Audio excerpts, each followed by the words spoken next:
আল্লাহ তাআলা কিয়ামতের কঠিন ময়দানে যেদিন স্বামী স্ত্রীকে চিনবে না, স্ত্রী স্বামীকে দেখে পালিয়ে যাবে, বন্ধু বন্ধুরে চিনবে না, পীর সাহেব মুরিদরে চিনবে না, মুরিদ পীর সাহেবরে চিনবে না, দলের কর্মী তার নেতারে চিনবে না, নেতা তার কর্মীরে চিনবে না, বন্ধু বন্ধুরে দেখে পালাবে। এই কঠিন মুহূর্তে সূর্যটা মাথার কাছে চলে আসবে, জমিনটা তামার জমিন হবে, আজকের জমিনের মতো নয়।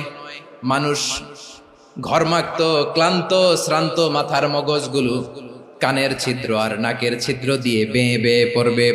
বিশ্বনবী ফরমান, কিয়ামতের ওই কঠিন ময়দানে 7 শ্রেণীর ব্যক্তিকে রব্বুল আলামিন তার আরশের নিচে ছায়া দিবেন। তার মধ্যে প্রথম শ্রেণীর ব্যক্তি হলো ইমামুন আদিল, যে ইনসাফের সাথে বিচার করে, যে জাস্টিস সমাজে সার্ভ করে, যে সুশাসন নিশ্চিত করে, ওই ইমামুন আদিল। আদিল শব্দটা বুঝছেন না? ইন্নাল্লাহা ইয়া'মুরু বিল আদল, পাইছেন? আদিল। 7 শ্রেণীর ব্যক্তিকে আল্লাহ তাআলা সুশীতল আরশের নিচে ছায়া দিবেন, যেদিন তার দেয়া ছায়া ছাড়া কোনো ছায়া থাকবে না। এর প্রথম হচ্ছে ইমামুন আদিল, ন্যায়পরায়ণ শাসক। চিল্লায় বলেন সুবহানাল্লাহ। আবার বিশ্বনবী বললেন, ইন্নাল মুকসিতিনা ইনদাল্লাহি আলা মানাবিরা মিন নূর আন ইয়ামিনির রহমান। কিয়ামতের দিন যারা ন্যায় পরায়ণ হিসেবে আল্লাহর সামনে দাঁড়াবে, কিয়ামতের দিন রব্বুল আলামিন তার আরশের ডান দিকে ওই ন্যায় পরায়ণ লোকদের জন্য আরশের ডান দিকে একটা নূরের মিম্বারে তাদেরকে বসার সুযোগ করে দিবে। আল্লাহর আরশের ডান দিকে ন্যায় পরায়ণ লোকদের জন্য আল্লাহ তাআলা নূরের মিম্বার বানাবে। 4টে কেন কথা মনে করেছেন? আল আদাল, জাস্টিস। ইন্নাল্লাহা ইয়া'মুরু বিল আদল। আল্লাহ তাআলা এই আদালতের নির্দেশনা দেন, সুবিচার, সুশাসন। প্রিয় ভাইয়েরা, এটা আমরা বাংলাদেশে চাই কি চাই না? এই যে অরাজকতা, এই যে অন্যায়, এই যে জুলুম, এই যে ইনকনসিস্টেন্সি সমাজের অসঙ্গতির প্রধান কারণ জাস্টিস নাই, সুবিচার নাই, সুশাসন নাই। শেষবারের মতো আওয়াজ করে বলেন তো, আমরা বাংলাদেশে আদল চাই কি চাই না? তাহলে প্রথম নির্দেশনা শেষ। আল্লাহ তাআলা তোমাদেরকে আদলের আদেশ দেন। এরপরে আল্লাহ বললেন, আমি তোমাদেরকে ইহসানের আদেশ দেই। ইন্নাল্লাহা ইয়া'মুরু বিল আদলি ওয়াল ইহসান। আমি তোমাদেরকে যেমনি আদলের নির্দেশনা দেই, তেমনি ভাবে তোমাদেরকে ইহসানের নির্দেশনা দেই। ইহসান, আওয়াজ করে সবাই বলেন তো ইহসান। ইহসান মানে কারো প্রতি সফট হার্টেড হওয়া, মহানুভব হওয়া, অনুগ্রহ পরায়ণ হওয়া, অনুগ্রহশীল হওয়া, একে অপরের প্রতি দয়াদ্র হওয়া। একে অপরের প্রতি দয়াদ্র, অনুগ্রহশীল হওয়া ছাড়া মানবিক সমাজ কশিনকালেও গঠন করা সম্ভব না। প্রিয় ভাইরা, সুন্দর আচরণ দিয়ে, ইহসান দিয়ে যা জয় করা যায়, নরম আচরণ দিয়ে যেটা অর্জন করা যায়, কঠোরতা দিয়ে সেটা পারা যায় না। বিষ্ণু ঈসা ইসলাম ইহসান দিয়ে, কোমল আচরণ দিয়ে, তার অনুগ্রহ দিয়ে তিনি অনেক কাফিরের হৃদয়কে জয় করে ফেলেছেন। সাইয়েদনা সুমামা ইবনে উসাল রাদিয়াল্লাহু তাআলা আনহুর কথা মনে পড়ে যায়। তিনি ছিলেন ইয়ামামার বাদশা। মদিনাতে বিশ্বনবীকে হত্যা করার নিয়তে এসেছিলেন। গোপনে গোপনে বিশ্বনবীকে হত্যা করে আবার ইয়ামামাতে তিনি ফিরে যাবেন। কিন্তু কি অবাক করা কাণ্ড, হত্যা করতে পারে নাই, সাহাবাদের হাতে তিনি ধরা পড়ে গেলেন। সাইয়েদনা সুমামা ইবনে উসাল রাদিয়াল্লাহু তাআলা আনহু হত্যার নিয়তে আসলেন, কিন্তু হত্যা করতে পারলেন না। সাহাবারা ওনাকে ধরে ফেললেন, ধরে মসজিদে নববীর পিলারের মধ্যে বেঁধে রাখলেন। সুমামা ইবনে উসাল, সিরাত থেকে শুনে, সিরাত থেকে শোনাচ্ছি, রাদিয়াল্লাহু তাআলা আনহু ইয়ামামার অধিপতি ছিলেন। বিশ্বনবীকে হত্যার জন্য আসছেন, ধরা পড়ে গেছেন, এখন মসজিদে নববীতে বেঁধে রাখছেন। তার মানে বন্দী। এখন স্ট্যাটাস কি? বন্দী, ক্যাপটিভ। তো বিষ্ণু ঈসা ইসলাম সাহাবাদেরকে বললেন, তার খোঁজ খবর নিও, সুমামা ইবনে উসালের খোঁজ খবর নিও। সাহাবার বলেন, ইয়া রাসূলুল্লাহ, আপনাকে হত্যা করতে এসেছে, তার তো কঠিন ক্যাপিটাল পানিশমেন্ট হওয়া দরকার, কঠিন শাস্তি হওয়া দরকার। বিশ্বনবী বললেন, না, আমি যেটা জানি তোমরা সেটা জানো না, তোমরা সুমামার সাথে ভালো আচরণ করো। বিশ্বনবী সুমামার কাছে গেলেন। প্রথম দিন যে তিনি কালেমার দাওয়াত দিলেন, ইমানের দাওয়াত দিলেন, ইসলামের দাওয়াত দিলেন, রিসালাতের দাওয়াত দিলেন, আখিরাতের দাওয়াত দিলেন। পরের দিন যে বিশ্বনবী সালাতের দাওয়াত দিলেন, যাকাতের দাওয়াত দিলেন, ইসলাম কি, কিভাবে, কেমন করে পালন করতে হয় চমৎকার আর্টিকুলেট করতে শুরু করলেন। তন্ময় হয়ে সুমামা ইবনে উসাল রাদিয়াল্লাহু তাআলা আনহু বিশ্বনবীর কথাগুলো শুনতে আরম্ভ করলো। একদিন নয়, 2 দিন নয়, টানা 3 দিন বিশ্বনবী সুমামার কাছে ইসলামকে প্রেজেন্ট করেছেন, উপস্থাপন করেছেন। আওয়াজ করে বলেন, কয় দিন? 3 দিন। 3 দিন মসজিদে নববীতে বাধা। আর সাহাবীদেরকে বললেন, তার খোঁজ খবর নিও, তোমরা যে রুটি বানাও এর মধ্যে সবচেয়ে ভালো আটার রুটিটা তারে দিও, সবচেয়ে রিফাইন্ড খেজুর, যেটা পিওর খেজুর, এটা তারে দিও। আর বিশ্বনবী নিজের উট থেকে দুধ দহন করে ওনার বাড়ির এক কর্মচারীকে বলেছেন, দুধ দহন করে সুমামার জন্য নিয়ে যেও। সুবহানাল্লাহ পড়বেন না? সবাই তো অবাক, ইয়ামামা থেকে আসছে নবীকে হত্যা করতে, বিশ্বনবী দেখে তারে জামাই আদর করে। একদিন নয়, 2 দিন নয়, টানা 3 দিন বিশ্বনবী এভাবে সুমামার কাছে যেয়ে ইসলামকে প্রেজেন্ট করতে আরম্ভ করলেন, ইসলামকে উপস্থাপন করতে শুরু করলেন। আর তাকে চমৎকার এন্টারটেইনমেন্ট, আপ্যায়ন দিতে আরম্ভ করলেন। টানা 3 দিন যখন ইসলামের দ্য বিউটিজ অফ ইসলাম, ইসলামের সুমহান বাণী, সৌন্দর্য তার কাছে উপস্থাপন শেষ, তাকে আপ্যায়ন শেষ, বিশ্বনবী বললেন সাহাবাদেরকে, যাও এবার সুমামার হাতের পায়ের রশি দুটো খুলে দাও। সাহাবারা তর্ক জুড়ে দিলেন, লা ইয়া রাসূলুল্লাহ, এমনটা করবেন না, তো ভয়ঙ্কর ভয়ঙ্কর খুনি, কি জানি কি হয়ে যায়। বিশ্বনবী বললেন, না, তার হাতে পায়ের রশিগুলো খুলে দাও।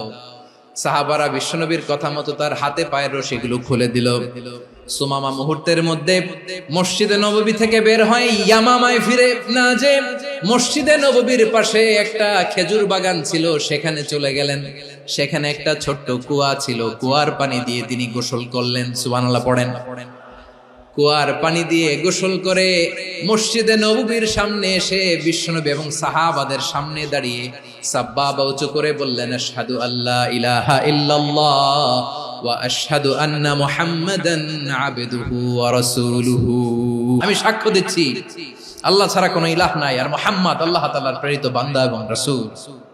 প্রিয় ভাইয়েরা, ইহসান দিয়ে যা জয় করা যায়, কঠোরতা দিয়ে সেটা কঠিনকালেও জয় করা যায় না। আওয়াজ করে বলেন, ঠিক কি না? এবার সুমামা দাঁড়িয়ে বলে, ওগো নবী, আমি তো কালিমা পড়ে মুসলমান হয়ে গেলাম, এবার শোনেন, এই মুহূর্তের আগে আপনার চেহারার চাইতে নিকৃষ্ট কোনো চেহারা আমার কাছে ছিল না, কিন্তু শাহাদা পাঠ করার পরে আপনার চেহারার চাইতে উত্তম শ্রেষ্ঠ কোনো চেহারা আমার কাছে আর নাই। ও নবী, আজকের দিনের আগে ইসলাম ধর্মের চেয়ে নিকৃষ্ট অপছন্দনীয় কোনো ধর্ম আমার কাছে ছিল না, কিন্তু এই মুহূর্ত থেকে ইসলামের চেয়ে সেরা শ্রেষ্ঠ পছন্দনীয় কোনো ধর্ম আমার কাছে নাই। নবী গো, আজকের দিনের আগে মদিনার চাইতে অপছন্দনীয় নিকৃষ্ট কোনো শহর আমার কাছে ছিল না, কিন্তু এই মুহূর্তের পর থেকে মদিনার চাইতে কোনো শ্রেষ্ঠ শহর আমার জানা নাই। সে ছিল গমের বড় ডিলার, গম বেচত। কি বেচত?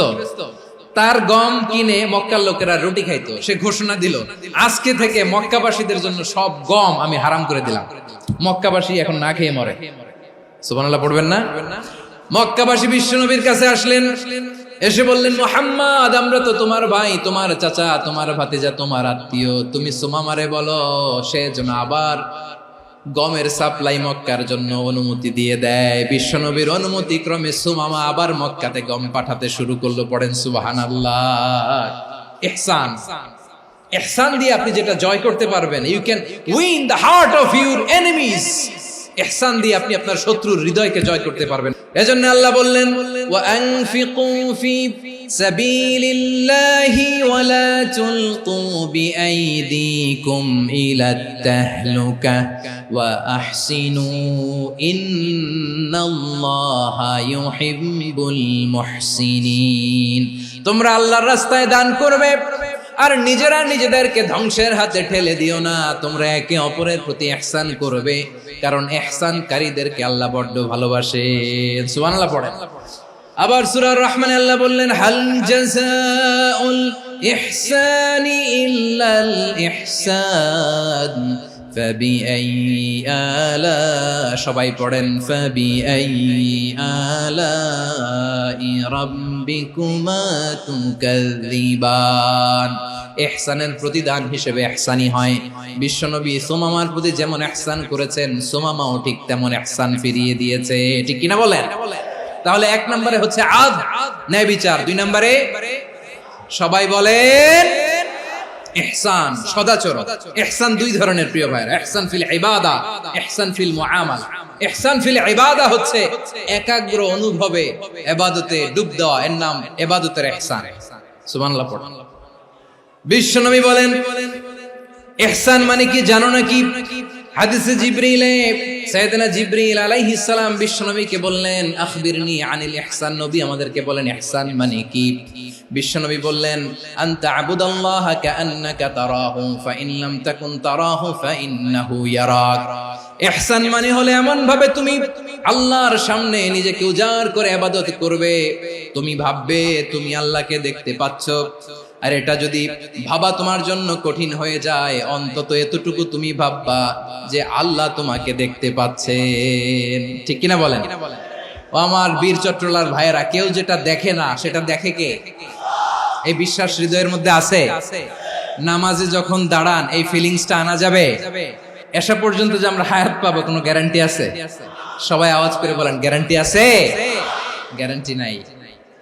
এজন্য বিষ্ণু ইসলাম বলেছে এমন ভাবে নামাজে দাঁড়াও, ইবাদত করো, মনে করো হতে পারে এটাই আমার জীবনের শেষ নামাজ। পারফর্ম দ্য সালাহ as if this is your last and final prayer.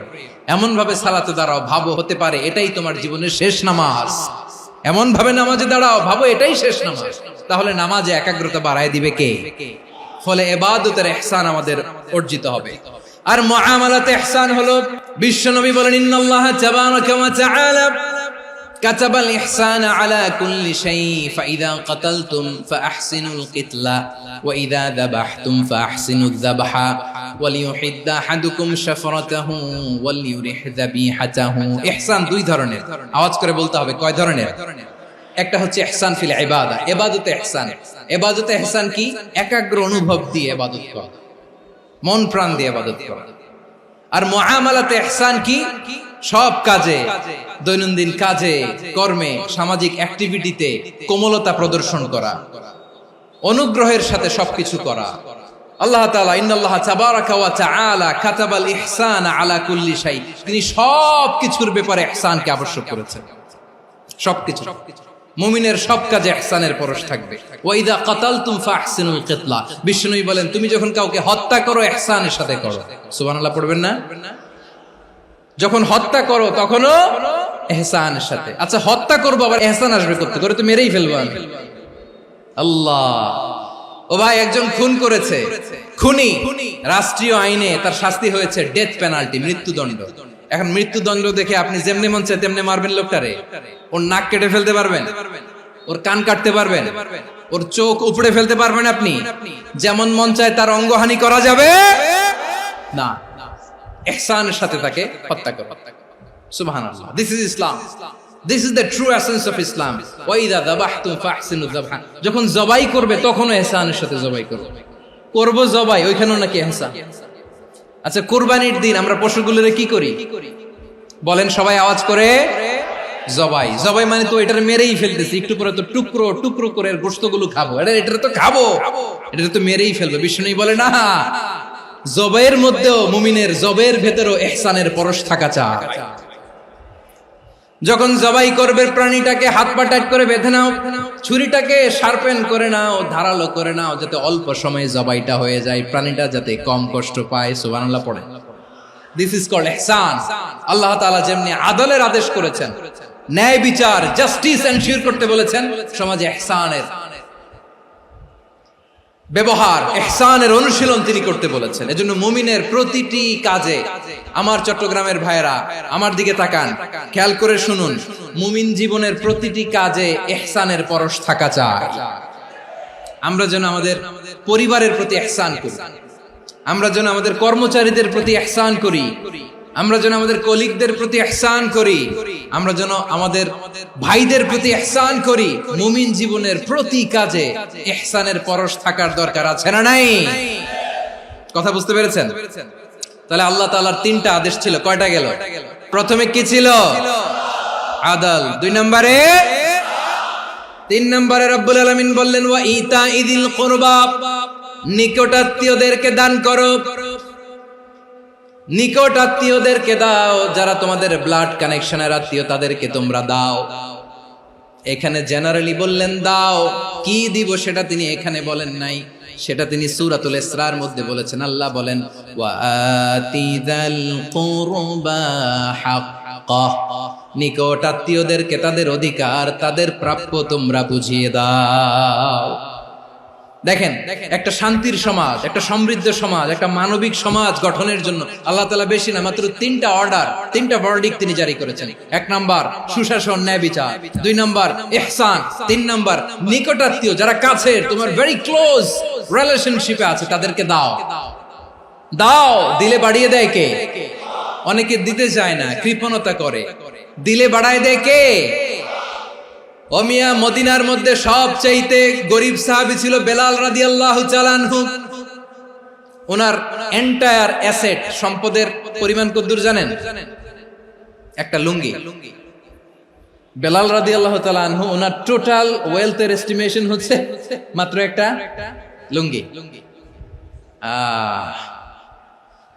একটা লুঙ্গি, টোটাল ওয়েলথ এস্টিমেশন, টোটাল সম্পদের পরিমাণ বেলাল রাদিয়াল্লাহু তাআলা আনহুর কি ছিল? ওই বেলাল রাদিয়াল্লাহু তাআলা আনহুকে বিষ্ণু ইসলাম বলেছেন আনফিক ইয়া বেলাল, ও বেলাল তুমিও দাও। ওয়ালা তাখশা মিন যিল আরশি ইখলালা, আরশের অধিপতির তো কোনো ঘাটতি নাই, তুমি দিলে ওই আল্লাহ তোমারে বাড়ায় দিবে। এজন্য আমার প্রিয় ভাইয়েরা, দিলে কমে না, দিলে বাড়ে।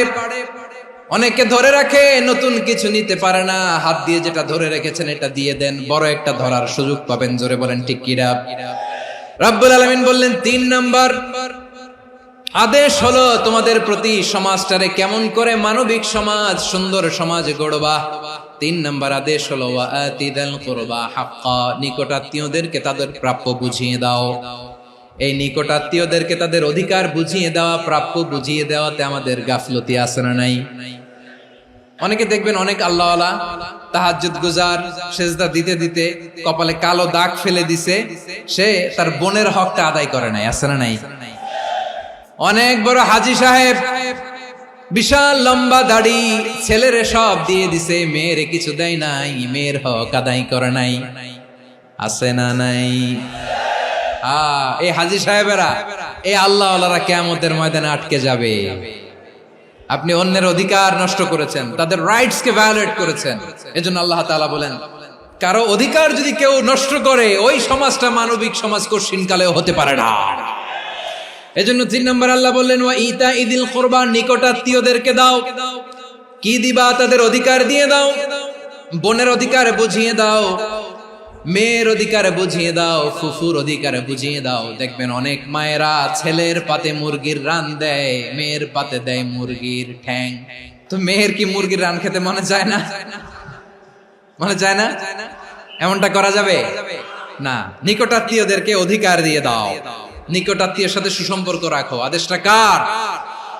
এজন্য প্রিয় ভাইয়েরা, জীবনে যদি বারাকা অর্জন করতে চান, নিকটাত্মীয়দের সাথে সুসম্পর্ক রাখতে হবে, তাদের জন্য উপহার পাঠাতে হবে। বিশ্বনবী বলেন লা ইয়াদখুলুল জান্নাতা কাতে, যে ব্যক্তি আত্মীয়তার সম্পর্ককে ছিন্ন করে দেয়, সে কঠিন কালেও আল্লাহর জান্নাতে ঢুকবে না। আপনি কি এটারে সহজ হাদিস মনে করছেন? এটা সহজ কথা? আপনি ভাবছেন আপনার নামাজ আপনারে বাঁচাতে পারবে, আপনার রোজা বাঁচাতে পারবে, আপনার তাহাজ্জুদ আপনারে বাঁচাতে পারবে? অধিকার নষ্ট করলে কিছুই আপনারে বাঁচাতে পারবে না। এজন্য নিকট আত্মীয়দেরকে দিতে হবে বেশি বেশি। বিশ্বনবী বলেন ইন্না সাদাকাতা আলাল মিসকিনি সাদাকা ওয়া আলা যির রাহিমি ইসনাতান সাদাকাতুন ওয়া সিলা। মিসকিনরে দান করলে শুধু দানের সওয়াব হয়, নিকট আত্মীয়কে দান করলে দুইটার সওয়াব হয়, সাদাকার সওয়াব হয়, আবার আত্মীয়তার বন্ধন অটুট রাখার সওয়াব হয়ে যায়। আবার বিশ্বনবী বললেন মান সাররাহু আইয়ুবসাতা লাহু ফি রিজকিহি ওয়া ইনসালাহু ফি আসারিহি ফালইয়াসিল রাহিমা। যে ব্যক্তি তার রিজিকের প্রশস্ততা চায় আর হায়াতে বরকত চায়, সে যেন তার আত্মীয়ের সাথে সুসম্পর্ক রাখে। আমার প্রিয় চট্টলার ভাইয়েরা, আমাদের রিজিক বাড়ুক, এটা আমরা চাই কি চাই না? সবাই চান? হ্যাঁ, আমাদের রিজিকে প্রশস্ততা আসুক, চাই কি চাই না? আমাদের হায়াতে বরকত আসুক, আমরা চাই কি চাই না? এই দুইটা যদি চান তাহলে নিকটাত্মীয়দের সাথে সুসম্পর্ক রাখবেন। পারবেন? তাহলে সমাজটারে মানবিক সমাজ বানায় দিবে কে? তিনটা আদেশ চলে গেল। 1 নম্বরে কি ছিল? 2 নম্বরে, 3 নম্বরে নিকটাত্মীয়দেরকে দান। আল্লাহ তাআলা তিনটা জিনিসের যেমনি আদেশ করেছেন, অনুরূপভাবে তিনটা বিষয় তিনি বারণ করেছেন, নিষেধ করেছেন। ওগুলোর কাছেও যাওয়া যাবে। রাব্বুল আলামিন বলেন, ওয়ায়ানহা আনিল ফাহশাই ওয়াল মুনকারি ওয়াল বাগি। আমি যেমনি তিনটি বিষয়ে আদেশ করলাম, অনুরূপভাবে তিনটি বিষয়ে বারণ করলাম, নিষেধ করলাম। আমার 1 নাম্বার নিষেধাজ্ঞা হলো অশ্লীলতার প্রতি। ফাহশা, ওয়ায়ানহা আনিল ফাহশা, আল্লাহ তাআলা অশ্লীলতাকে নিষেধ করেছেন। কোন জিনিসকে? সবাই বলুন, কোন জিনিসকে? যত ধরনের, যত টাইপের, যত ক্যাটাগরির অশ্লীলতা হতে পারে সব অশ্লীলতাকে হারাম করেছেন কে? ফাহশা মানে কি? কথায়, কাজে, আচরণে, কমেন্ট, ফেসবুকের কমেন্টসে যত ধরনের নোংরামো আছে, যত ধরনের অশ্লীলতা আছে, এটাকে আরবিতে বলে ফাহশা। রাব্বুল আলামিন বলেন, কুল ইন্নামা حرم ربي الفواحش ما ظهر منها وما بطن। ও নবী, আপনি বলে দেন, আমার রব প্রকাশ্য, অপ্রকাশ্য, স্পষ্ট কিংবা অস্পষ্ট, দৃশ্যমান কিংবা অদৃশ্যমান সব অশ্লীলতাকে হারাম করেছেন। সব ধরনের অশ্লীলতা হারাম। আল্লাহ তাআলা আমাদেরকে অশ্লীলতা থেকে বাঁচান। এবার বলেন, আমাদের সমাজে অশ্লীলতা আছে না নাই? অশ্লীলতা নানা ভাবে, নানা নামে, নানা মোড়কে আমাদের সমাজে আছে না নাই? সংস্কৃতির নামে, ফ্যাশনের নামে, বিনোদনের নামে, উপন্যাসের নামে, কনসার্টের নামে অশ্লীলতা আছে না নাই? আপনি দেখেছেন কনসার্টগুলোর অবস্থা? আমাদের তরুণ তরুণীরা, আমাদের যুবক যুবতীরা, আমাদের জেনজিরা, কি অবস্থা ওইখানে? কনসার্টের নামে অশ্লীলতা আছে না নাই? ছেলে মেয়ে একে অপরকে জড়ায় ধরতেছে, একে অপরকে চুমু খাচ্ছে, প্রকাশ্যে, দিবালোকে, গণমানুষের সামনে। আল্লাহ তাআলা এই অশ্লীলতা থেকে আমাদেরকে বেঁচে থাকতে বলেছেন। রূপালী জগতের নামে অশ্লীলতা আছে না নাই? এই টার্মটা আপনারা জানেন না? রূপালী জগৎ কি জগৎ? আসলে কি রূপালী জগৎ না অন্ধকার জগৎ? আমার বোনেরা, আপনাদেরকে যে কি বলে তারা বুঝায়, রূপালী জগৎ শুনেই আপনি ভরকে যাবেন না।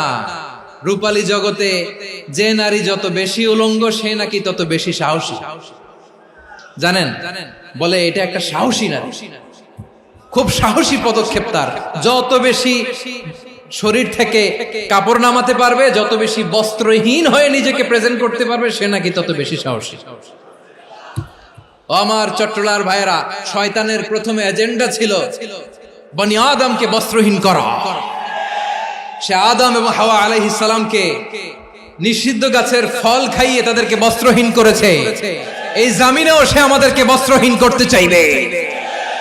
এই রূপালী জগতের নামে তারা এটা করে। আমার প্রিয় বোনেরা, আপনি জানেন না আপনার দাম কত। ওরা আপনাদেরকে বিজ্ঞাপনের সস্তা পণ্য বানাতে চায়। ওরা আপনাদেরকে ওদের ভোগের লিপসার টুলস বানাতে চায়। ওরা আপনাদেরকে দিয়ে ওদের খায়েশ পূরণ করতে চায়। এটা আপনাদের জন্য মোটেও ডিগনিটি নয়, এটা আপনাদের জন্য সম্মান নয়। আপনার সম্মান শালীনতায়, আপনার সম্মান হেজাবে, আপনার সম্মান ভদ্রতায়, আপনার সম্মান আপনার ডিসেন্ট পোশাকে। পোশাক বলে দেয় এই নারীটা ভদ্র না অভদ্র। পোশাক বলে দেয় এই মেয়েটা কোন ঘরের মেয়ে। আপনি জানেন না, আপনারা সস্তা পণ্য বানায়, ভোগের পণ্য, বিলবোর্ডে আপনাকে উলঙ্গ করে উপস্থাপন করে। এই অশ্লীলতার সাথে ইসলামের কোনো সম্পর্ক। এজন্য আল্লাহ বলেন, আমি অশ্লীলতাকে হারাম করেছি। অশ্লীলতাকে হারাম করার প্রথম কারণ হলো এর মাধ্যমে মানবতাকে অপমানিত করা হয়। কারণ মানুষের সম্মান মানুষের পোশাকে। মানুষ যখন পোশাকহীন হয়ে যায়, বস্ত্রহীন হয়ে যায়, তার সম্মান কমে যায়। ঠিক কিনা? অশ্লীলতাকে হারাম করার প্রথম কারণ হচ্ছে মানুষ মানুষকে অপমান করে। একটা নারী, সে তো সম্মানিত, নারী যে কত সম্মানিত নারীরা এটা বুঝেই নাই। বিশ্বনবী বলেন আদ-দুনিয়া কুল্লুহা মাতা ওয়া খায়রু মাতা'আদ দুনিয়া আল মারআতুস সালিহা। আমার বোনেরা, 5টা প্যান্ডেলে আপনারা এলইডিতে আমার আলোচনা শুনছেন, আমি জানি। আপনাদের এই গর্ভ যে কত দামি আপনি জানেন না। আপনার পেট থেকেই আসবে আগামী দিনের সালাহুদ্দিন আল আইয়ুবী। আপনার পেট থেকেই আসবে অনাগত দিনের ইমাম মাহদী আল মুনতাযর। আপনার পেট থেকেই আসবে অনাগত দিনের ফয়সাল, ওয়াসিম, মুগ্ধ, আবু সাইদের মতো বীর যোদ্ধা। আমার প্রিয় বোনেরা, আমার প্রিয় বোনেরা, বিশ্বনবীর কথার ওজন খেয়াল করেন। আদ-দুনিয়া কুল্লুহা মাতা ওয়া খায়রু মাতা'আদ দুনিয়া আল মারআতুস সালিহা। দুনিয়ার সবকিছুই অ্যাসেট, এর মধ্যে সবচেয়ে দামি অ্যাসেট নেককার নারী। আপনার গর্ভ যে কত দামি আপনি জানেন না। নিজের সময়টাকে কাজে লাগান, কোরআন পড়েন, সুন্নাহ পড়েন। আপনার অনেক দায়িত্ব ঘরে। You are the MD of your family. একটা family it's a very big institution. পরিবার একটা অনেক বড় প্রতিষ্ঠান। And you are the MD of your institution. আপনি এই পরিবারের MD, managing director of your family. এখানে আপনার কত দায়িত্ব। আপনি ছেলে মেয়েদেরকে তারবিয়া করবেন, আপনি আপনার স্বামীর জন্য ঘরটারে জান্নাতের নীর বানাবেন, আপনার জন্য জান্নাতের ডুপ্লেক্স বাড়ি ওইখানে তৈরি করে রাখবে কে? আপনি যে কত দামি আপনি জানেন না। নারীদেরকে আল্লাহ বানিয়েছেন উচ্চতর করে, নিম্নতর নয়। নারীদেরকে ছোট্ট জিনিস দিলে এটারে বড় করে দেয়। নারীদেরকে ভ্রূণ দিলে, শুক্রাণু দিলে নারী এটারে বাচ্চা হিসেবে উপহার দেয়, ঠিক কিনা? বিয়ের মাধ্যমে স্বামী যখন তার শুক্রাণু তার স্ত্রীকে উপহার দেয়, স্ত্রী রিটার্নে কি উপহার দেয়? ফুল ফর্ম বেবি, মানব সন্তান। দেখছেন, আপনি দিলেন একটুকুনি, দিছে বিশাল। আপনি যদি নারীকে বাজার এনে দেন, নারী এটাকে সুস্বাদু খাবারে রূপান্তর করে দেয়। আপনি তাকে একটা মুচকি হাসি দিয়ে দেন, সে তার কলিজা দিয়ে দেয়। কিন্তু যদি আপনি তার মনে কষ্ট দেন, সে আপনার জীবনকে জাহান্নাম বানায়া দেয়। নারীর মন বুঝতে পারলে নেয়ামত, বুঝতে না পারলে কিয়ামত। আমার প্রিয় বোনেরা, আপনি যে কত দামি আপনি জানেন না। অনেক দামি আপনি। আপনাদেরকে যেন ভোগের সস্তা পণ্য বানাতে না পারে, আপনাদেরকে সচেতন থাকতে হবে। তাহলে কেন আল্লাহ তাআলা এই ফাহশা, অশ্লীলতাকে হারাম করলেন? 1 নাম্বার, এতে হিউম্যান ডিগনিটি কমে। 2 নাম্বার, এতে মানুষের অধিকার নষ্ট হয়। আপনি বিয়ে করেছেন, এরে পরকিয়া করেন, ওর সাথে এরকম আছে না নাই? স্ত্রীর অধিকার নষ্ট করেছেন। আপনি বিবাহ সম্পর্কে আবদ্ধ হয়েছেন তার সাথে, আপনি পরকিয়া করেন ওই ছেলের সাথে, আপনি আপনার হাজবেন্ডের সাথে বিট্রে করেছেন। এজন্য আল্লাহ অশ্লীলতাকে হারাম করেছেন। অশ্লীলতাকে হারাম করার আরেকটা কারণ হচ্ছে আল্লাহ তাআলা এই হিউম্যান জেনারেশনকে এটাকে প্রিজার্ভ করতে চায়। হিফজুন নাসল, এটা মাকাসিদুশ শরিয়ার অনেক গুরুত্বপূর্ণ একটা মাকাসিদ, অনেক গুরুত্বপূর্ণ। আপনার নাসল, আপনার জেনারেশনকে সংরক্ষণ করা। এই যে আসতেছে ফেব্রুয়ারি, কত ফেব্রুয়ারি জানো? এটা কি বিশ্ব ভালোবাসা দিবস? হ্যাঁ, কি দিবস? এই বিশ্ব ভালোবাসা দিবসের সাথে মুসলমানদের কোনো সম্পর্ক নাই। আমার প্রিয় ভাইরা, এই যে আপনি অবৈধ সম্পর্কে জড়ালেন, কেন আল্লাহ অশ্লীলতাকে হারাম করেছে দেখেন। বলতেছিলাম যে এটা আপনার নাসল, আপনার জেনারেশন, আপনার লিনিয়েজ, আপনার বংশকে প্রিজার্ভ করা। কে কার বাবা, কে কার মা, বাবা মা জানা, প্রজন্মকে প্রিজার্ভ করা, এটা ইসলাম ওয়াজিব করে দিয়েছে। এই যে অবৈধ সম্পর্কের কারণে, বিশ্ব বেহায়া দিবসের কারণে, এগুলোর আউটকাম, আউটপুট হিসেবে মাঝে মাঝে এই ঢাকা মেডিকেলের ডাস্টবিনে নবজাতকের বাচ্চার কান্নার আওয়াজ শুনতে পাওয়া যায়। চট্টগ্রাম মেডিকেলের ডাস্টবিনে নবজাতকের কান্না শুনতে পাওয়া যায়। বীর চট্টলার মুসলমানেরা বুঝতে পারলে আওয়াজ করে বলেন, এই যে চট্টগ্রাম মেডিকেলে যে নবজাতকটা পাওয়া গেল, ওর বাবাকে আমাকে বলেন, ওর মাকে, ও কোন ফ্যামিলির সন্তান কেউ জানে? আপনি হিউম্যান ডিগনিটিকে অপমান করেছেন না? আপনি তার ভবিষ্যৎকে অন্ধকার করেছেন না? আপনি তার লিনিয়েজকে প্রশ্নবিদ্ধ করে দিয়েছেন না? এই জন্য আল্লাহ তাআলা অশ্লীলতাকে আমাদের জন্য হারাম করে দিয়েছেন। পড়েন সুবহানাল্লাহ। এই জন্য রাব্বুল আলামিন বলেন, কুল ইন্নামা হারাম রাব্বিয়াল ফাওয়াহিশা মা যাহারা মিনহা ওয়া মা বাতান। প্রকাশ্য অপ্রকাশ্য সব অশ্লীলতাকে হারাম ঘোষণা করে দিয়েছে কে? আবার দুনিয়ার বুকে যারা অশ্লীলতার প্রসার করে তাদের জন্য শাস্তি মজুদ রেখেছে কে? রাব্বুল আলামিন বলেন ইন্নাল্লাযীনা ইউহিব্বুনা আন তাশিআল ফাহিশাতু ফিল্লাযীনা আমানু লাহুম আযাবুন আলীমুন ফিদ দুনিয়া ওয়াল আখিরাতি ওয়াল্লাহু ইয়ালামু ওয়া আনতুম লা তা'লামুন। নিশ্চয়ই যারা বিশ্বাসীদের মাঝে অশ্লীলতার প্রচার প্রসার করতে চায় তাদের জন্য আমি মর্মন্তুদ শাস্তি প্রস্তুত করে রেখেছি, দুনিয়াতেও রেখেছি, আখিরাতেও রেখেছি। ঘোষণাটা কার? যারা এই নাটকের নামে, সিনেমার নামে, রূপালী জগতের নামে, মুভির নামে, ওটিটি প্ল্যাটফর্মের নামে আমার সমাজে অশ্লীলতা ছড়াতে চায় তাদের জন্য কঠিন মর্মন্তুদ শাস্তি মজুদ রেখে দিয়েছে কে? ও আমার বোনেরা, এখনো আপনি জাগবেন না? এখনো আপনার চিন্তার দুয়ারে এখনো নাড়া পড়ে নাই? ওরা আপনাকে উলঙ্গ বানাতে চায়, ওরা আপনাকে আইটেম গার্ল বানাতে চায়। এজন্য ইসলাম অশ্লীলতাকে হারাম করেছে। হারাম। ইসলাম বলেছে যোজন যোজন দূরে থাকো, ওরা বলে না কাছে আসো, কাছে আসার গল্প, ক্লোজ আপ ওয়ান, কাছে আসার গল্প আছে না নাই? তাহলে অশ্লীলতার সাথে আমাদের কোনো সম্পর্ক? সবাই বলতে পারেননি, আওয়াজ করে বলুন, অশ্লীলতার সাথে আমাদের কোনো সম্পর্ক? আমরা এই সমস্ত ক্লোজ আপ ওয়ান, কাছে আসার গল্পের প্রোগ্রামে যাব? আমরা কোন ধরনের অশ্লীল কন্টেন্ট সোশ্যাল মিডিয়ায়, টিভিতে দেখব? কি যুগ যে আমরা কাটাচ্ছি আপনি কল্পনা করতে পারবেন না। পর্ন ইন্ডাস্ট্রি, নারী পুরুষের বস্ত্রহীন যুগল দৃশ্য, এটাকে দিয়ে ওরা কোটি ডলারের ইন্ডাস্ট্রি বানিয়েছে। পুরো মানব ইতিহাসে এরকম জঘন্য সময় মানব ইতিহাস পার করে নাই। পর্ন এটা ইন্ডাস্ট্রি হয়ে গেছে। আমাদের এই যুবকগুলো, জেনজি গুলো, ওদের চরিত্র বাঁচাবে কি করে? কেমন করে হেফাজত করবে ওদের এই মূল্যবান চরিত্র? আমার প্রিয় ভাইরা, এই অশ্লীলতার দ্য লেটেস্ট ভার্সন হচ্ছে LGBTQ, শরীফ থেকে শরীফা। শুনছেন আপনারা? দেখতে পুরুষ, আসলেই পুরুষ, সুস্থ একজন পুরুষ, 4 সন্তানের বাবা, বলে আমি মনে মনে নারী। দেখতে নারী, সুস্থ নারী, আসলেই সে দিব্যি একজন নারী, বলে আমি মনে মনে পুরুষ। সবচেয়ে ভয়ঙ্কর অশ্লীলতার সবচাইতে লেটেস্ট ভার্সন হচ্ছে এই ট্রান্সজেন্ডারিজম। সুস্থ পুরুষ তার বায়োলজিক্যাল গ্রোথকে হরমোন দিয়ে স্টপ করে দিয়ে সে সার্জারি করে নারী হতে চায়, সুস্থ নারী পুরুষ হতে চায়।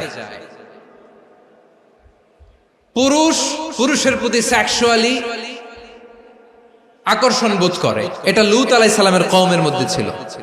এটাকে আল্লাহ কোরআনে ফাহিশা বলেছেন। ওয়ালুতান ইয قال لقومه أتأتون الفاحشة ما سبقكم بها من أحد من العالمين। লূত আলাইহিস সালাম বললেন, তোমরা কি এমন এক অশ্লীল কার্যক্রমে ডুব দিলে নাকি যেটা গোটা বিশ্বের কেউ কখনো করে নাই, তোমরাই প্রথম করেছো? পড়েন নাউযুবিল্লাহ। এই পশ্চিমের এই রোগ আমার দেশে যেন আসতে না পারে, আমাদের সজাগ থাকতে হবে। প্রিয় ভাইরা, চিল্লায় বলেন ঠিক কি না? পশ্চিমের অবস্থা ভয়ঙ্কর। পাশ্চাত্যে, আমি যুক্তরাষ্ট্রে ছিলাম অনেকদিন, কয়েক মাস, বিভিন্ন স্টেটে ঘুরেছি। গার্ডিয়ানরা উদ্বিগ্ন, ছেলে মেয়েদেরকে, ছোট্ট ছেলে মেয়ে, ওদেরকে জিজ্ঞেস করে, তুমি how do you feel right now inside yourself? তুমি ভিতরে ভিতরে কেমন ফিল করো? তোমার কি ছেলে ছেলে লাগে না মেয়ে মেয়ে লাগে? আচ্ছা বলেন, এই ছোট্ট বাচ্চাটাও কি এগুলো জেন্ডার অ্যাসাইনমেন্ট বলতে এগুলো কিছু বুঝে? এইভাবে মিসগাইড করা হচ্ছে। কৌতূহল বশত ছোট্ট ছেলে যদি বলে আমার তো মেয়ে মেয়ে লাগে, তখন বলে যে না তুমি মেয়ে, ছেলে না। মা বাবা বাধা দিলে ওকে আলাদা গভর্নমেন্ট হাউসে নিয়ে যায়। ভয়ঙ্করতম অবস্থা। আমরা একটা সময় শুনতাম যে হুজুর আমার ছেলেটা খুব ভালো, হাফেজে কোরআন, আল্লাহওয়ালা। হুজুর আমার ছেলে দাড়ি রাখছে, আল্লাহওয়ালা। হুজুর আমার ছেলে 5 ওয়াক্ত সালাত জামাতের সাথে পড়ে, তার মানে আল্লাহওয়ালা। পশ্চিমে যে আমি কি শুনছি জানেন? ওরা বলে হুজুর আমার ছেলেটা ইউনিভার্সিটির একটা মেয়ের সাথে প্রেম করে, ও খুব আল্লাহওয়ালা, হুজুর দোয়া করবেন। এর কারণ ওদের কাছে আল্লাহওয়ালার ক্রাইটেরিয়া হচ্ছে, হুজুর আমার ছেলেটা আরেক ছেলের পছন্দ করে নাই, আমার মেয়েটা আরেক মেয়েকে ভালোবাসে নাই, এজন্য আমার ছেলেটা আল্লাহওয়ালা, হুজুর ওর জন্য একটু দোয়া করে দিয়ে। কি চ্যালেঞ্জ ওরা ফেস করতেছে। ওনার ছেলে যে আরেক ছেলেরে বিয়ে করবে না, এটাতেই উনি খুশি যে আলহামদুলিল্লাহ আমার ছেলেটা একটা মেয়েরে ভালোবাসে, আমার মেয়েটা একটা ছেলেরে ভালোবাসে, মানে এটা খুব আল্লাহওয়ালা। নাউজুবিল্লাহ পড়তে পারলেন না? এজন্য অশ্লীলতার সাথে আমাদের কোন সম্পর্ক। রাব্বুল আলামিন বলেন ওয়ায়ানহা আনিল ফাহশাই ওয়াল মুনকারি ওয়াল বাগি, তিনটা জিনিসকে আমি নিষিদ্ধ করলাম। এক নাম্বার হলো ফাহশা, অশ্লীলতা। দুই নম্বরে হলো মুনকার, সমস্ত মন্দ কাজ। মুনকার মানে হচ্ছে যত মন্দ কাজ, খারাপ কাজ, বাজে কাজ, এটার বলে মুনকার। এটার কি বলে? আপনারা পড়ছেন না, তা'মুরুনা বিল মা'রুফি ওয়া তানহাউনা আনিল মুনকার। সৎ কাজের আদেশ, অসৎ কাজের নিষেধ। মুনকার, মুনকার হচ্ছে মানুষের স্বাভাবিক বিবেকবোধ যেটাকে খারাপ বলে, ওইটাই মুনকার। পৃথিবীর সব আসমানি গ্রন্থ যেটাকে খারাপ বলেছে, মানুষের স্বাভাবিক বিবেকবোধ যেটাকে খারাপ বলেছে, এগুলো সব মুনকার। যেমন ইফতিজিং, এটা কি ভালো না খারাপ? মজুদদারি, খাদ্যে ভেজাল দেওয়া, ওজনে কম দেওয়া, মাছে ফরমালিন মিশানো, চাঁদাবাজি, টেন্ডারবাজি, দখলবাজি, এগুলো আমাদের স্বাভাবিক বিবেকেই বলে এগুলো খারাপ, এগুলো হচ্ছে মুনকার। আল্লাহ তাআলা এই মুনকার থেকে আমাদেরকে বেঁচে থাকতে বলেন, আর শয়তান এই মুনকারের প্রতি আমাদেরকে উদ্বুদ্ধ করে। আল্লাহ তাআলা বললেন, ইয়া আইয়ুহাল্লাযীনা আমানু লা তাত্তাবিউ খুতুওয়াতিশ শাইতান ওয়া মান ইয়াত্তাবি' খুতুওয়াতিশ শাইতানি ফাইন্নাহু ইয়া'মুরু বিল ফাহশাই ওয়াল মুনকার। আল্লাহ বললেন, আমার গোলামেরা শোনো শোনো, ও আমার বিশ্বাসী বান্দারা খবরদার, তোমরা কশিনকালেও শয়তানের পদাঙ্ক অনুসরণ করবে না, কারণ শয়তান তোমাদেরকে অশ্লীলতা এবং মন্দ কাজের দিকে উদ্বুদ্ধ করে। আমাদের কাজ হচ্ছে শয়তান আমাদেরকে যেদিকে নিতে চায় আমরা তার উল্টা দিকে যাব। শয়তান এই মন্দ কাজকে আমাদের কাছে বিউটিফাই করে, চাকচিক্যময় করে আমাদের সামনে উপস্থাপন করে। এজন্য আল্লাহ বলেন মুনকারকে থামাতে হবে, মুনকার প্রতিরোধ করতে হবে। মুনকার প্রতিরোধের দায়িত্ব শুধু আমাদের নাকি? শুধু আপনার খতিব সাহেবের, ইমাম সাহেবের, নাকি মুসলিম উম্মার সবার? আওয়াজ করে বলুন, মুনকার অসৎ কাজ প্রতিরোধের দায়িত্ব কার? রাব্বুল আলামিন বলেন, কুনতুম খায়রা উম্মাতিন উখরিজাত লিন-নাসি তা'মুরুনা বিল মা'রুফি ওয়া তানহাউনা আনিল মুনকার। তোমাদেরকে শ্রেষ্ঠ জাতি করে জমিনের মধ্যে আবির্ভূত করা হয়েছে, যাতে করে তোমরা জমিনের ভেতরে সৎ কাজের আদেশ করতে পারো আর অসৎ কাজের নিষেধ করতে পারো। উম্মাহ, কুনতুম খায়রা, তাহলে গোটা উম্মার দায়িত্ব, এটা বুঝতে পারছেন তো? আচ্ছা, আরো নিচে আসেন।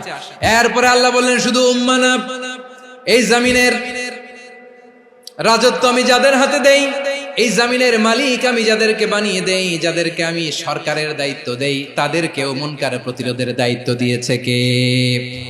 আল্লাহ বলেন, যারা ক্ষমতার মসনদে বসেছে তাদেরকে 4 দফা কর্মসূচি আমি আল্লাহ দিলাম। আওয়াজ করে বলেন, কয় দফা? আল্লাহ বলেন, আল্লাযীনা ইম্মাক্কান্নাহুম ফিল আরদি আকামুস সালাতা ওয়া আতাউয যাকাতা ওয়া আমারু বিল মা'রুফি ওয়া নাহাউ আনিল মুনকার ওয়ালিল্লাহি আকিবাতুল উমুর। যারা এই জমিনের উত্তরাধিকার হয়েছে তারা 4 দফা কর্মসূচি নিয়ে সামনে আগাবা। সালাত কায়েম করবা, যাকাত আদায় করবা, সৎ কাজের আদেশ দিবা, অসৎ কাজ থেকে মুনকার প্রতিরোধ করবা। আদেশটা কার? আমার প্রিয় চট্টলার ভাইরা, পুরো উম্মার দায়িত্ব মুনকার প্রতিরোধ করা, সরকার প্রধানের দায়িত্ব মুনকার প্রতিরোধ করা। এরপর আল্লাহ বলেন, প্রতিটা ফ্যামিলির যিনি প্রধান সিইও বাবা, প্রত্যেক বাবারও দায়িত্ব এই মুনকার প্রতিরোধ করা। আওয়াজ করে বলেন ঠিক কি না? যেমনটি সাইয়েদনা লুকমান আলাইহিস সালাম ওনার কলিজার টুকরা সন্তানকে আদেশ করেছেন, ইয়া বুনাইয়া আকিমিস সালাতা ওয়া'মুর বিল মা'রুফি ওয়ানহা আনিল মুনকার। পড়েন সুবহানাল্লাহ। বাবা ছেলেকে সবক দিচ্ছে। লোকমান আলাইহিস সালাম ছেলেকে বলতেছে, ওরে আমার কলিজার টুকরা সন্তান, ওরে আমার বাছা, নামাজ কায়েম করবা, সৎ কাজের আদেশ দিবা, আর মুনকার প্রতিরোধ করবা, অসৎ কাজ, সমাজ থেকে খারাপ কাজকে ঝেঁটে বিদায় করে দিবা। তাহলে দেখেন, আমি স্টেপ বাই স্টেপ নামলাম। পুরা উম্মার দায়িত্ব, জমিনের উত্তরাধিকারী আল্লাহ যাদেরকে বানিয়েছেন সরকার, তাদের দায়িত্ব, প্রতিটি ফ্যামিলির প্রধানের দায়িত্ব, এরপরে বিশ্বনবী বলেন সচেতন প্রতিটি মুসলিমের দায়িত্ব সমাজ থেকে মুনকারকে উৎখাত করা। বিশ্বনবী বলেছেন, মান রাআ মিনকুম মুনকারান ফালিয়ুগাইয়িরহু বিয়াদিহি ফাইন লাম ইয়াসতাতি ফাবিলিসানিহি ওয়া ইন লাম ইয়াসতাতি ফাবিকলবিহি ওয়া যালিকা আযআফুল ঈমান। সমাজে যে মুনকার দেখবে, খারাপ কাজ দেখবে, সে যেন হাত দিয়ে সেটাকে থামায়। আমার প্রিয় ভাইরা, না থামালে আমরাই ডুববো শেষমেশ। আমাদের বাঁচার জন্য হইলেও থামাইতে হবে। রব্বুল আলামিন বলেন, ওয়াত্তাকু ফিতনাতাল লা তুসিবান্নাল্লাযীনা যালামু মিনকুম খাসসা। ও আমার গোলামেরা, ওই আযাবকে ভয় করো যে আযাব যখন আমি জমিনের বুকে পাঠাই, শুধু জালেমদেরকেই মারি না, আলেমদেরকেও মারি। আযাব যখন আসে তখন শুধু জালিমই মরে না, আলেমও মরে। জানেন, মুসা আলাইহিস সালামের পায়ে একবার লাল পিঁপড়া, তো উনি রেগে মেগে পাশি দেখে লাল পিঁপড়ার বাসা, পা দিয়ে ডলে মুছে সবগুলো পিঁপড়া মেরে ফেলছে। এই ঘটনাটা আল্লাহ ঘটিয়েছেন। এজন্য মুসা আলাইহিস সালাম ছিলেন কালিমুল্লাহ, সরাসরি আল্লাহর সাথে কথা বলতেন। তিনি আল্লাহকে জিজ্ঞেস করেছিলেন, আল্লাহ তুমি যখন কোন জনপদে আযাব পাঠাও, শাস্তি দাও, ওখানকার শুধু জালেমরাই তো মরে না, ভালো মানুষগুলাও মরে, তো আযাব দিবা মুশরিকদের উপর দিবা, অবাধ্যদের উপর দিবা, ভালো মানুষগুলোরে মারো কেন? আল্লাহ বললেন, মুসা তোমার যে কামড় দিছিল পায়ের মধ্যে পিঁপড়া, কয়টা পিঁপড়া? একটা পিঁপড়া, তো সবগুলারে মারলা কেন? রেগে মেগে পুরো পিঁপড়ার বাসা ভেঙে মেসাকার করলা কেন? আমি যখন অ্যাকশনে যাই, আমি যখন শাস্তি দেই, তখন এত বাস বিচার করা হয় না, বাস বিচার করা যায় না। যখন অ্যাকশনে যাওয়া হয়, ওইটা ডাইরেক্ট অ্যাকশন হয়ে যায়। চিল্লায় বলো ঠিক কি না? এজন্য আমাদের বাঁচার জন্য হলেও এই পাপ থামাতে হবে, এই শয়তানের অট্টহাসি থামাতে হবে, অন্যায় অপরাধ সমাজ থেকে আমাদের থামাতে হবে। কারণ আযাব আসলে ওরাও মরবে, আমরাও মরব। একটা জাহাজ 2 তলা, আপনি আছেন 2য় তলায়। নিচের তলার কিছু লোক জাহাজের তলা ছিদ্র করতে আরম্ভ করছে। কি ছিদ্র করতেছে? আচ্ছা, জাহাজের তলা ছিদ্র করলে তলা দিয়ে কি ঢুকে? এখন আপনি যদি বলেন আমার কি, আমি তো 2 তলায়, আমি তো ভালো আছি, ওরা ছিদ্র করে ওরা মরবে। আসলে কি শুধু ওরা মরবে? তলা দিয়ে যখন পানি ঢুকবে, জাহাজ ঢুকলে আপনিও মরবেন। এজন্য নিজে মরার আগে ওই পাগলগুলোর নিচতলায় যে থামাতে হবে। চিল্লায় বলেন ঠিক কি না? এজন্য আল্লাহ বললেন, মুনকার প্রতিরোধের দায়িত্ব সমাজের টপ টু বটম সবার। এজন্য মুনকার প্রতিরোধ করার দরকার আছে না নাই? সমাজে এই যে ইফটিজিং হয়, আপনার বোনের বয়সী একটা মেয়েকে কিছু বকাটে টিটকারি করে, এই বলে সেই বলে, নোংরা কথা বলে, রাস্তায় দেখেও আপনি পাশ দিয়ে না দেখার মতো চলে যান কেন? আপনি দাঁড়ান না কেন? আপনি দাঁড়ালেই তো থেমে যাবে, কারণ সত্যের যে শক্তি, তার সামনে মিথ্যা মুখ থুবড়ে পড়ে। আপনার সামনে ও কিছুই না, নাথিং। আপনি দাঁড়ান, ওকে প্রশ্ন করেন যে আমার বোনকে তুমি ডিস্টার্ব করো কেন? আপনাকে দেখে আরো 5 জন দাঁড়াবে, 5 জনকে দেখে আরো 10 জন দাঁড়াবে। আমাদের নীরবতা আর আমাদের নিশ্চুপ থাকাই জালিমদেরকে আরো শক্তিশালী জালিম বানিয়েছে। এজন্য মুনকার প্রতিরোধের দায়িত্ব আমাদের সবার। টেন্ডারবাজি, চাঁদাবাজি, দুর্নীতি, অপরাধ, দখলদারিত্ব, মজুদদারি, এগুলো সবকিছু একসাথে প্রতিরোধ করতে হবে। ঠিক কিনা বলেন? একটা মানবিক সমাজ যদি চাই, প্রতিরোধ করতে হবে। প্রিয় ভাইয়েরা, আল্লাহর শপথ নিয়ে বলি, এই নাসিহাত গুলো সবার জন্য, সব দলের জন্য, সব মতের মানুষের জন্য। আমরা কোনো দলের প্রতি মানুষকে ডাকি না, আমরা ডাকি ইসলামের দিকে। সব দলের, সব মতের, সব মানুষদেরকে আমরা আহ্বান জানাই, আসুন আমরা একটা সুন্দর সমাজ বিনির্মাণ করি। এই যে নতুন বাংলাদেশের এক সুযোগ এসেছে, আর জীবনে হয়তো আসবে না, সামনের 100 বছর এই সময় আসবে না। আসুন দেশটাকে আমরা সাজাই, আসুন আমরা দুর্নীতি বন্ধ করি, আসুন আমরা চাঁদাবাজি বন্ধ করি, আসুন আমরা দখলদারিত্ব বন্ধ করি, আসুন আমরা এক দল আরেক দলকে নিশ্চিহ্ন করার যে রাজনীতি, এটা বন্ধ করি। সব দলের প্রতি আমার আহ্বান, আমরা চাঁদাবাজ মুক্ত বাংলাদেশ চাই, জুলুম মুক্ত বাংলাদেশ চাই, ফ্যাসিজম মুক্ত বাংলাদেশ চাই, গুণ খুন খারাপি মুক্ত বাংলাদেশ চাই, আমরা নতুন ভোরের বাংলাদেশ চাই। ওই বাংলাদেশ পাওয়ার জন্য মুনকার প্রতিরোধে, অন্যায় প্রতিরোধে যদি বাঘের বাচ্চার মতো, আবু সাইদের মতো দুই হাত উঁচু করে বুককে টান টান করে প্রসারিত করে দাঁড়াতে হয়, রাজি আছো মুসলমান? রাব্বুল আলামিন বলেন, ওয়ায়ানহা আনিল ফাহশাই ওয়াল মুনকারি ওয়াল বাগি ইয়াইযুকুম লাআল্লাকুম তাযাক্কারুন। আল্লাহ বললেন, আমি অশ্লীলতাকে নিষেধ করি, আমি সব ধরনের মন্দ কাজকে নিষিদ্ধ করি, সব শেষে আমি সীমা লঙ্ঘনকে তোমাদের জন্য নিষিদ্ধ করি। নিষিদ্ধ করেছেন কয়টা জিনিস? 1 নম্বরে অশ্লীলতা, 2 নম্বরে মুনকার তথা সব মন্দ কাজ, 3 নম্বরে আল বাগি সীমা লঙ্ঘন, ক্রসিং দ্য লিমিট। সীমা লঙ্ঘন করা ভালো না। We all should know our limits. চিল্লায় বলেন ঠিক কিনা? একই আয়াতে আল্লাহ বললেন, কুল ইন্নামা হাররামা রাব্বিয়াল ফাওয়াহিশা মা যাহারা মিনহা ওয়া মা বাতানা ওয়াল ইসমা ওয়াল বাগিয়া বিগাইরিল হক। অন্যায় ভাবে যে অবাধ্য হয়, যে সীমা লঙ্ঘন করে, তাদেরকেও আমি এটা হারাম করে দিলাম। সীমা লঙ্ঘন করা হারাম। আল্লাহ বারবার বারবার আমাদেরকে ওয়ার্নিং দেয়। যখন আমরা থামি না তখন আল্লাহ ধরে, আর যখন ধরে তখন ছাড়ে না। ধরে ধরে ধরে না, ধরলে আল্লাহ। ফেরাউনকে কিন্তু হুট করে ধরে নাই, আপনারা জানেন 9 বার ওয়ার্নিং দিয়েছে। ফেরাউনকে আল্লাহ তাআলা ওয়ার্নিং দিয়েছিল কয়বার? রাব্বুল আলামিন বলেন, ওয়ালাকাদ আতাইনা মূসা 9 আয়াতিন বাইয়িনাত। 9টা মুআজিজা দেখিয়েছি। 1 2 3 বারবার এইভাবে রিমাইন্ডার, ওইভাবে রিমাইন্ডার, এইভাবে নসিহত, ওইভাবে দাওয়া। ফাকুলা লাহু কাওলান লাইয়িনা, নরম করে বলো, সফট করে বলো, যত ওয়ে হতে পারে দাওয়া মেথডোলজি।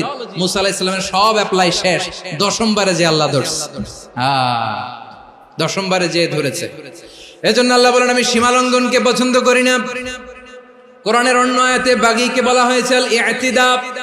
সীমা লঙ্ঘন যারা করে তাদেরকে আল্লাহ বলেছেন মুতাদিন।